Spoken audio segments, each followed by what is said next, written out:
자, 어떻습니까? 네, 우리 새롭게 꿈을 꿔보는 겁니다. 우리 모두에게 꿈을 주시는 그분은 누구십니까? 누구 때문에 우리가 꿈을 꿔야 됩니까? 여러분 이곳으로 불러주신 그분은 누구십니까? 여기의 주인은 누구십니까? 여러분의 인생을 책임지시는 그분은 누구십니까? 이 시간에도 가장 기뻐하시는 그분은 누구십니까? 캠퍼스의 주인은 누가 되어야 됩니까? 인생의 주인은 누가 되어야 됩니까? 모두가 만나야 될 그분은 누구십니까? 우리 인생 속에서 우리가 꼭 붙잡고 살아야 될 그분은 누구십니까? 우리가 감히 꿈을 꾸게 만드는 그 능력의 근원은 어디 있습니까? 그분이 우리를 책임지실 겁니다. 지금 세상을 보십시오. 오늘 드디어 가슴 아픈 일이지만 개성공단에 남아있던 우리 잔류 인원들이 철수를 합니다. 이제 거기에 한전 직원들만 남는다고 합니다. 그분들도 곧 있으면 철수하신다고 합니다. 남북관계를 봐도 참 경색이 되어 있습니다. 올해 봄 날씨 같습니다. 봄이 왔다고 하는데 봄이 오지 않은 것 같은 느낌. 그게 바로 북쪽과 남쪽의 관계 같습니다. 일본을 보면 어떻습니까? 역사 치매에 걸린 사람이 지금 총리를 하고 있습니다. 과거에 했던 모든 것도 부정하고 있습니다. 다시 한번 그 극우의 모습을 갖다 드러내면서 지금 이곳저곳에 실망감을 자아내고 있는 상황입니다. 지금 한일의 관계도 안 좋고 중일의 관계도 안 좋고 참 이런 속에서 경제도 쉽지가 않습니다. 유럽을 보면 스페인 같은 경우에는 실업률이 거의 30%를 넘었습니다. 스페인도 심각하고 지금 경제를 봐도 참 쉽지 않은 시대를 살고 있습니다. 사람들이 얘기합니다. 과연 세상은 어떻게 될 것이냐? 어디로 가고 있느냐? 답답한 심정입니다. 이 속에서 우리는 여름 수련회를 어디에 초점을 맞출까 생각을 해봤습니다. 그런데 요새 사라진 단어, 중요한 단어 하나가 있었습니다. 바로 꿈이라고 하는 단어였습니다. 꿈이라고 하는 단어, 비전이라고 하는 단어, 그 단어가 갑자기 사라진 것 같은 느낌이었습니다. 사람들이 현실에 매몰되어 있습니다. 눈앞에 있는 것만 보고 있습니다. 이제는 우리는 그걸 뛰어넘어서 인생이라고 하는 것은 때로는 망원경으로도 봐야 되고 관광렌즈도 있어야 되고 현미경도 있어야 되는데 많은 사람들이 현미경만 가지고 산다는 느낌을 받았습니다. 이제는 우리가 현미경도 필요하다. 그렇지만 이 넓은 관광렌즈도 필요하고 그 다음에 망원경 같은 데도 필요하고 넓게 볼 수 있는 것도 필요하지 않겠느냐. 바로 거기에 핵심은 꿈이라고 생각을 했습니다.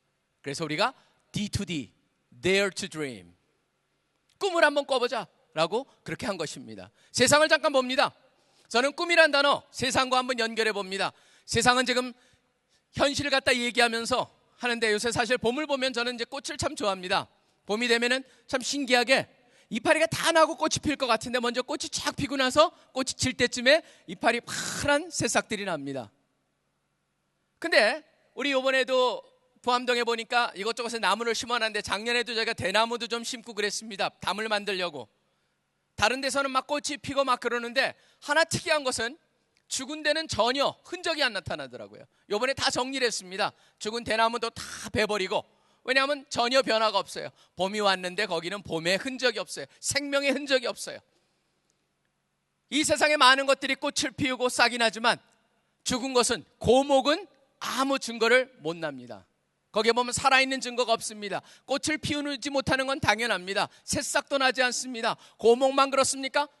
사실은 뒤에 보면은 이쁘지만 그게 전부인 게 있습니다. 뭡니까? 꽃꽂이가 그렇습니다. 꽃꽂이를 해놓으면은 주일날 어느 교회 가보면 꽃꽂이를 너무 이쁘게 해놨습니다. 그렇지만 꽃꽂이에 아무리 이쁜 꽃이라도 그 꽃꽂이는 시한부 생명입니다. 그게 전부입니다. 조금 이따 아무리 물을 주고 그래도 좀 있으면 시들어 버리게 됩니다. 꽃꽂이의 꽃과 같은 존재 또 있죠. 어떤 거냐면은 바로 조화라고 하는 겁니다. 겉으로 보기에는 멀쩡한 것 같습니다. 이쁘게도 보입니다. 진짜인가? 지난번에 어느 교회 갔더니 너무 꽃들이 이뻐요. 그래서 저걸 어떻게 저 이쁜 게 저렇게 시들리도 않았지? 그리고 가까이 가보니까 조화였어요. 조화는 사실은 아무리 이뻐도 벌도 안 날라옵니다. 나비도 안 날라옵니다. 물론 가끔 파리가 앉기도 합니다. 그게 전부예요. 사실 조화라든가 그 다음에 꽃꽂이에 꽂혀진 그런 잘라진 꽃이라든가 그 다음에 고목, 가끔 요새 보면은 저는 그런 생각을 합니다. 꿈을 잃어버린 젊은이들이 아무리 멋있고 아무리 이쁘고 아무리 치장을 잘했더라도 결국은 뭡니까? 고목 같은 존재가 될 수밖에 없습니다. 꽃에서 끊어져가지고 꽃꽂이 된 그 아름다움이 있지만 조금 있으면 아무것도 아닌 젊음만 사라져버리면 끝나버리는 그러한 인생이 될 수도 있습니다. 어떤 사람은 조와 같이 그렇게 살아가는 사람이 있습니다. 저는 바로 그런 데서 우리가 벗어나기 위해서 진정한 젊음이 젊음답게 살기 위해서 필요한 것은 바로 뭐냐면 거기에 그 생명의 근원이 되는 꿈입니다. 꿈이 비전이고 그것을 주시는 예수 그리스도 하나님과의 연결이 되지 않으면 거기엔 진정한 게 없습니다. 제가 최근에 읽은 책 중에 저한테 가장 인상을 줬던 책 하나가 바로 있습니다. 지금 세계 3대 석학이라고 불리는 윌리엄 데이먼이라고 하는 스탠퍼드 대학의 교수입니다. 인간의 발달을 갖다 연구한 사람입니다. 그 발달 연구에 30년을 연구했던 거는 모든 것의 가장 결정판이라고 해가지고 나온 책이 무엇을 위해 살 것인가라고 우리나라에 번역이 되어 있습니다. The Path to Purpose라고 하는 목적을 향한 그런 길, 그런 형태로 나와 있는 책인데 거기에 보면 이런 얘기를 합니다. 왜 과거엔 안 그랬는데 요새는 선진국 잘 사는 나라일수록 NEET, 니트족이라고 하죠. Not in employment, not in education, nor in training. 그래가지고 교육도 받지 않고 일도 하지 않고 그 다음에 훈련도 받지 않는 그런 젊은이들이 계속 늘어나고 있다는 거예요. 니트족들. 왜 니트족이 그렇게 늘어나느냐? 근데 이분이 말합니다. 연구를 해보면 연구해 볼수록 니트족이 늘어나고 있는 이 시대는 경제가 어려운 게 아니라는 거예요. 경제가 어려운 것이 아니고 뭐가 문제냐면 젊은이들이 삶의 목적을 잃어버렸다는 거예요. 왜 사는지를 모른다는 거예요. 어디로 가야 될지를 모르는 거예요. 속도만 얘기하고 있어요. 삶의 속도. 삶은 속도가 아닙니다. 삶은 뭡니까? 방향입니다. 어디를 향해 살 것이냐 그게 중요하지. 지금 뛴다 왔다 갔다 하면 제자리 걸음밖에 되지 않는 거거든요. 결국 방향을 설정하더라도 올바른 방향을 설정하고 바로 나간다면 여기에 소망이 있는 거죠. 무엇을 위해 살 것인가? 결국은 왜 세상 사람들이 풍성한 인생이 되어야함에도 불구하고 공허함을 느끼고 관심 속에 살아야 될 인생이 무관심으로 가득하고 흥미진진해야 되는 인생이 왜 그리 무료하고 지루하게 느껴지느냐? 거기에는 원인이 하나밖에 없다. 그건 바로 목적의 부재다라고 얘기하고 있습니다. 목적입니다. 세상에 잃어버린 목적. 바로 세상에는 꿈을 잃어버렸습니다. 물론 거위의 꿈은 있습니다. 그래요 난 꿈이 있어요. 내 꿈을 믿어요. 믿어요? 꿈을 믿습니까 여러분? 근데 믿으려면 먼저 있어야 되는 거죠. 꿈을 잃어버린 속에서 꿈을 얘기하는 것 자체는 어떻게 보면 허황될 수 있다고 하는 것이죠. 그렇기 때문에 세상과 꿈이라고 하는 세상과 꿈 속에는 꿈을 얘기하는 듯하지만 꿈이 빠져버린 세상. 그렇지만 성경에서 뭘 얘기합니까? 성경에서는 분명히 꿈을 얘기합니다. 비전을 얘기합니다. 처음부터 분명하게 되어 있습니다. 에베소 1장 같은 데는 바로 창세전에 하나님께서 우리를 택하셨다고 했습니다. 하나님께서 여러분 한 분 한 분을 이 세상이 만들기 전에 예정하시고 자녀로 삼으실 것을 때를 쫓아서 부르시고 세우시고 일으키시고 사용하시는 거예요. 여기는 모든 사람 뭡니까? 하나님이 부여하신 역할이 있어요. 삶의 목적이 있어요. 그게 바로 뭡니까? 우리의 꿈이에요. 비전이에요. 그렇기 때문에 그것이 없는 민족, 꿈이 없는 민족, 비전이 없는 민족은 망한다. 그게 바로 묵시가 없는 백성은 방자히 행하거니와의 그 묵시라고 하는 단어입니다. 묵시란 단어는 원래 히브리어에서 카존이라고 하는 단어입니다. 그 단어는 바로 뭐냐면 위에서 내려오는 거예요. 계시, 비전, 환상, 예언, 그런 모든 것을 앞에서 카존이라고 합니다. 그게 없는 사람은 망한다는 거예요. 미래가 없다라고 하는 거예요. 왜 그렇습니까? 눈앞에 있는 것만 보고 살기 때문에 그렇습니다. 그 하나님의 비전은 뭘 봅니까? 여러분의 인생의 전체 틀을 제공하는 거예요. 그게 저는 인생에서요, 성경을 보다 보면 항상 그런 느낌이 옵니다. 하나님께서 우리에게 원하시는 게 있다. 뭘 원하시냐면 바로 하나님의 말씀으로, 그 비전으로 여러분이 어떤 상황이든 간에 reframing, 프레임을 제대로 세워라. 그래서 저는 framing 또는 reframe이라는 단어가 제일 중요한 단어 중에 하나입니다. 여러분의 인생을 reframe을 해야 됩니다. reframing. 그 다음에 또 뭐가 있습니까? 여러분 보시면은 펌핑이라는 단어가 있습니다. 마중물을 붓는다고 하는 겁니다. 마중물을 갖다가 붓는 그런 행위를 해야 돼요.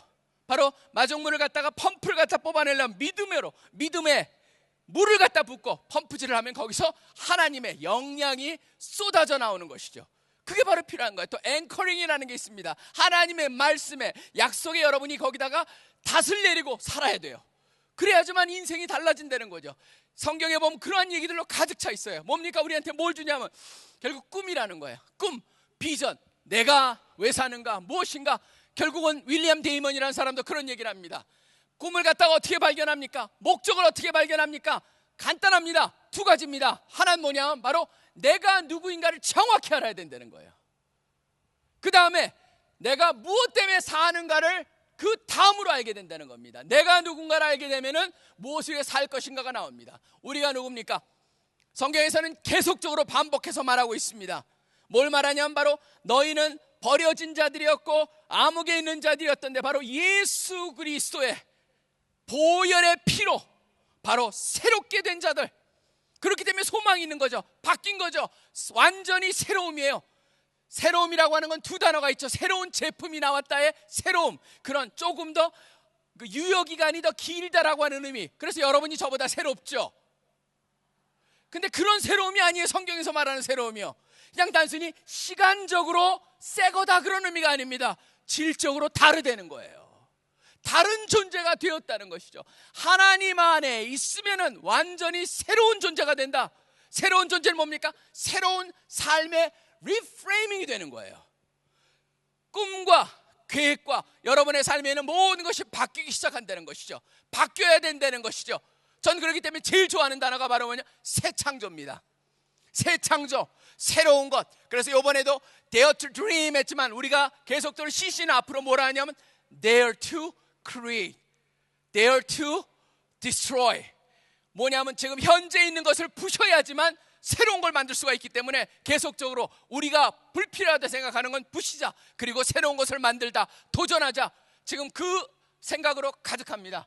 지금 이번에도 새로운 시도들을 많이 할 겁니다. 여러분 이제 CC 사역 속에서 우리가 함께 민족복음화, 세계복음화 지금 각 선교단체마다 힘이 들고 교회마다 젊은이들이 교회를 떠나고 있고 그런 걸 들을 때마다 안타깝습니다. 뭔가 CC가 역할을 해야 됩니다. 기도하면서 하나님께서 주시는 비전은 바로 뭐냐면 우리가 새로운 좌표도 설정해야 되고 새로운 도구도 만들어야 되고 새로운 것들을 나눠가지고 뭔가 새로운 성령의 바람이 불어올 수 있는 그러한 일들을 우리가 해야겠다. 무릎으로 해야 되고 기도로 해야 되고 살아있는 우리 순장들 모두가 손을 잡고 함께 그 일을 해야겠다. 저는 그렇기 때문에 저에겐 꿈이 있습니다. 그게 바로 제 꿈입니다. 여러분과 함께 여러분이 무엇을 하든 간에 함께 우리가 이 세상에 하나님의 뜻을 전하고 우리 각자로 하나님께서 주신 그 역할을 감당해야 하는 것이죠. 그래서 저는 꿈이란 단어를 할 때 세상에서는 꿈이 사라져버렸습니다. 성경에서는 꿈은 분명합니다. 그렇다면 마지막 세 번째는 바로 뭐겠습니까? 나와 꿈은 무슨 상관이 있냐? 라고 하는 질문입니다. 어떻게 할 수 있습니까? 여기는 제가 아까 말씀드렸습니다. 내가 누구인가를 계속적으로 생각해 보는 겁니다. 묵상해 보는 겁니다. 그 안에서 나의 삶을 돌아보는 것이죠. 근데 참 흥미로운 걸 제가 요새 발견합니다. 뭐냐면 제가 최근에 이제 만나는 사람들을 보면서 느끼는 게 바로 뭐냐면 예외가 하나도 없었습니다. 헬렌 켈러의 말이 너무너무 정확했던 것이죠. 헬렌 켈러는 잘 아시다시피 여러분이 태어나가지고 9개월 되던 해 질병을 아주 좋지 않은 병을 걸립니다. 그래서 그 건강했던 아이가 시각을 잃어버립니다. 청각도 잃어버립니다. 모두 잃어버립니까? 말도 못하는 아이가 되어버립니다. 헬렌 켈러는 그 상황 속에서 그렇지만 나중에 하버드 대학까지 졸업하는 그래서 20세기에서 가장 훌륭한 가장 영향력 있는 100사람 안에 헬렌 켈러는 누구의 리스트에도 꼭 들어갑니다. 근데 헬렌 켈러가 그런 말을 합니다. 시력, 보지 못하는 것보다 듣지 못하는 것보다 말하지 못하는 것보다 더 비극적인 건 뭐냐면 바로 비전이 없는 것이다. 꿈이 없는 것이다. 그렇습니다. 제가 만나는 사람들마다 성공하고 역할을 하고 있는 사람들은 특징이 하나가 있었습니다. 뭐냐면 가는 목적지가 분명했다라고 하는 겁니다. 바로 비전이 있었습니다. 꿈이 있었습니다. 그리고 그것을 위해서 부단히 노력하는 사람이었습니다. 최근에도 제 아내가 선교 무슨 대회가 있어가지고 거기서 스피커로 가는 바람에 요르단에 갔었습니다. 요르단에 가서 그 요르단 분들하고 같이 그 말씀을 전하고 있는데 거기에 이제 한국 사람이 왔다니까 한국 선교사님들이 오셨어요. 선교사님들이 오셔가지고 같이 대화를 하는데 지금 그 선교사님 중에 우리 CCC 출신이 있어요. 나사렛이에요. 지금 거기서 요르단에 선교를 하고 있어요. 근데 이 얘기 중에 뭘 발견한 줄 아세요? 이 얘기하다 보니까 아유 우리 아들이 지금 참 사실은 그 CCC는 안 했지만 항상 자랑스럽게 여기는 이번에 뭘 하나 큰 사건을 저질렀습니다. 그래서 뭔가요? 그랬더니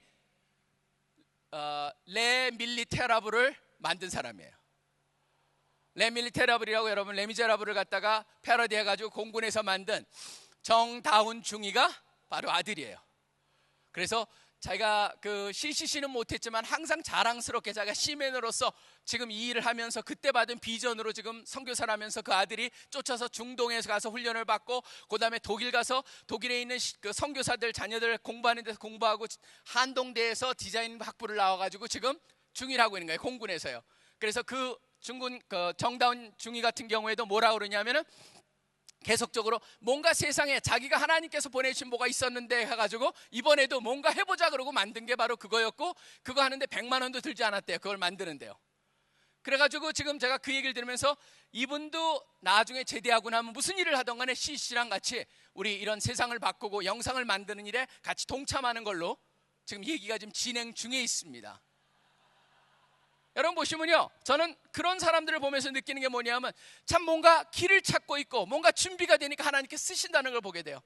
막연할 수가 있습니다. 꿈이라고 하는 것은. 그렇지만 분명하게 하나님을 위해서 뭘 하겠다라고 하는 게 분명한 거야. 악착같이 하면 됩니다. 그리고 꿈만 분명하면 되는 게, 이번에도 제가 한 사람 글을 보고 나서 참 도전을 받았어요. 누구냐면 양주희라고 하는 지금 소위입니다. 임관을 했습니다. 육사 요번에 전체 수석 졸업을 한 여자입니다. 근데 수석 졸업을 하니까 얼마나 대단합니까? 박근혜 대통령한테 여자로서 처음으로 여자 대통령한테 여자로 수석하면서 그 졸업상도 받고. 근데 흥미로운 거는 원래부터 이렇게 공부를 잘했을까? 아니에요. 입학할 때 237명 중에서 237등으로 들어갔어요. 그 자매는 237등으로 들어간 것도 어떻게 되냐면 맨 처음에 육사를 갖다가 지원해놓고 제주도 자매예요. 제주 자매인데 지원해놓고 나서 안 된 거예요. 안 됐는데 그냥 그 희망은 하나가 있었어요. 뭐냐면 나중에 그 여기 입학을 포기한 학생, 합격자 중에 그러면은 가끔 가다가 하는 적이 있대요. 그래서 뭐 그거 있는데 이제 그거 안 되니까 포기하고 임용시험이니 뭐니 준비하고 있어서 언어학원에서 영어학원에서 영어 공부하고 있는데 어머니한테 전화가 왔대요. 네가 마지막으로 거기 됐다고 그런다고. 그래서 아침에 아유 그거 장난 전화고 그거 사기 정하니까 받지 말라고 그랬대요. 그래가지고 나중에 보니까 진짜예요. 그게 확인해 보니까 진짜래가지고 그때 부랴부랴한데 바로 그날 저녁 9시까지 도착을 해야지만 그게 가능한 거예요. 들어가는 게. 근데 이 사람은 아침에 받아가지고 어떻게 합니까? 그날로 머리 밀고 그래가지고 가는데 바로 명절 끝난 직후라서 비행기가 하나도 없대요. 그래서 대기자로 놔두고 가방 제강 챙겨가지고 가는데 대기자 한 명이 나왔는데 1등석 나와가지고 1등석 타고 8시에 도착했대요. 저녁에요. 그래서 모든 사람이 저 사람이 꼴등이라는 걸 다 알았대요. 자기는요. 근데 이 사람이 꼴등으로 입학을 해가지고 여러분 4년 동안에 계속적으로 올라가가지고 나중에 수석 졸업을 한 거예요. 그 사람 안에는 뭐가 있었습니까? 자기가 하고 싶었대요. 진정 이 군인이 하고 싶어가지고 멋져가지고 그걸 하고 싶은 마음, 그 하나가 바로 이 사람을 하고 몰았다는 걸 봐요. 다른 사람하고 차이는 바로 뭐였습니까? 무엇을 하겠다, 그게 분명했다고 하는 겁니다. 거기랑 연결해서 한번 꿈을 갖다가 생각해 보면서 저는 이곳이 바로 우리가 꿈꾸는 곳이 되길 원합니다. 우리 모두가 여기서 꿈을 발견하는, 꿈이 없는 사람은 이곳에 와서 꿈을 발견하고 또 하나님과의 관계 속에서 꿈을 꾸기 시작하는 것, 또 여기에 데려오는 여러분 모든 순원들, 또 안 믿는 사람들이 하나님을 먼저 알아야지만 꿈이 생깁니다. 그렇지 않는다면 그런 꿈은 허황된 꿈입니다. 옳지 않은 꿈일 수도 있습니다. 그렇기 때문에 중요한 건 바로 하나님을 만나고 그 가운데서 바로 하나님의 인도 속에서 그 사람을 향한 하나님의 역할, 기대 속에서 우리가 꿈을 찾아가는 거죠. 그래야만이 그게 이루어질 수가 있어요. 전 그래서 이곳이 바로 우리가 꿈을 발견하는 것, 꿈을 찾아내는 것, 꿈을 갖다가 양육하는 것, 오늘 여러분이 하신 기도가 바로 저는 그러한 모든 것들의 그 양분이 되고 또 마치 걸음이 되고 그 다음에 물과 같은 역할이 돼서 그 꿈이 자라날 것이라고 하는 그런 꿈을 다시 꿔봅니다. 여러분 모두가 바로 우리가 꿈을 가지고 나갑시다. 아무리 세상이 힘이 들다고 말을 해도 저는 거기에 우리가 두려워하고 거꾸로지기보다는 오히려 넓혀가야 됩니다. 마치 나무가 자랄수록 어떻게 됩니까? 나이테가 계속 밖으로 가면서 나무가 커집니다. 지금 니시다 후미오라고 하는 일본 사람이 쓴 책이 있습니다. 니시다 후미오는 바로 철저하게 어떻게 성공을 하는가, 어떻게 세상 속에 영향력을 크게 하는가 그러는데, 그 사람이 거기 그런 얘기를 합니다. 그 사람 책을 갖다 우리나라 번역을 하면서 뭐라고 하냐면 1일 1선이라고 했습니다. 하루에 하나씩 선한 일을 해라. 하루에 하나씩 선한 일, 1일 1선이라고 하는 그 니시다 후미오가 이런 얘기를 합니다. 이 세상의 영향력을 키우는, 그래서 성공을 하는 방법은 딱 하나밖에 없다. 뭐냐 하면 바로 계속적으로 관심을 갖다가 네 밖으로, 그 바깥에 있는 세상 속의 그 관심을, 영역을 갖다 펼칠수록 번져가는 만큼의 비례해서 성공하게 된다. 결국 내가 내 자신만을 보게 된다면 거기에 성공이 없다는 겁니다. 그렇기 때문에 이 사람은 5단계로 나뉩니다. 무력 단계, 아무 능력이 없고 영향력이 없는 사람은 철저하게 자기의 싸움에서 이겨라. 그 다음에 유력 단계, 어느 정도 힘이 생기면 그 다음에 남을 중심으로 살아라. 그래서 그 사람이 만든 말이 타희력이라는 것을 말을 합니다. 남을 기쁘게 하는 능력, 그게 바로 성공의 비결이라고 얘기합니다. 그러고 나서 그 다음에 뭐 성공을 하느냐, 성공하게 되면 그 다음에 사회적인 책임을 갖고, 그 다음에 그렇게 되면 강운이라고 얘기합니다. 이 사람은 운이 좋은데 그냥 강운, 아주 큰 운을 받게 될 것이다. 그러면 세상의 영향력이 큰다. 최고의 운은 바로 뭐냐면 천운, 하나님께서, 하늘이 보여주시는 그런 운이다. 그때가 되면 자신 아무것도 없다. 세상이 전부가 된다라고 얘기합니다. 무슨 얘기냐면 그 책 전체에서 뭘 얘기하냐면, 여러분의 관심과 여러분의 그 하고자 하는 뜻이 점점점 외적인 것에 초점이 맞춰질수록 여러분의 영향력이 커지고 성공의 정도가 커진다라고 하는 겁니다. 근데 그게 흥미로운 게 뭐냐면 그게 우리의 정체성입니다. 성경에 보면 에베소 2장 10절 같은 경우에 보면 그렇게 돼 있습니다. 바로 예비하사 우리로 하여금 친백성으로 삼으신 것은 이 세상에서 선한 일을 많이 하게 하려고 우리를 불렀다고 돼 있습니다. 디도서 2장 14절에도 그런 말합니다.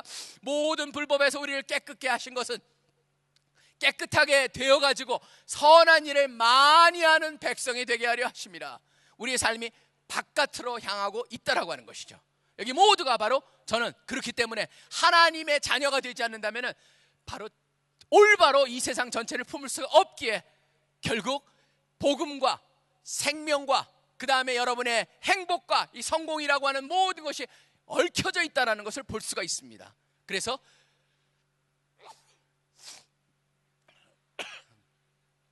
Dare to dream. 저는 우리 모두가 꿈을 꾸길 원합니다. 그리고 네 꿈을 펼쳐라. 우리 꿈을 같이 펼칠 때 저는 꿈은 더 이상 꿈으로 남아있지 않습니다. 현실이 될 것입니다. 그래서 저는 통일에 대한 꿈도 같이 꾸기를 원합니다. 통일에 대한 꿈을 꿀 뿐만 아니라 우리 민족을 통하여서 하나님께서 어떻게 역사하시나 그런 선교에 대한 꿈을 꾸고, 그 다음에 우리의 문화라든가 모든 영역에서 그 영향력을 확대가는 그런 꿈을 꾸는 우리 CCC 함께, 그래서 그 꿈을 가지고 이 세상을 변화시키는 우리 모두가 되기를 간절히 축원합니다. 기도하겠습니다.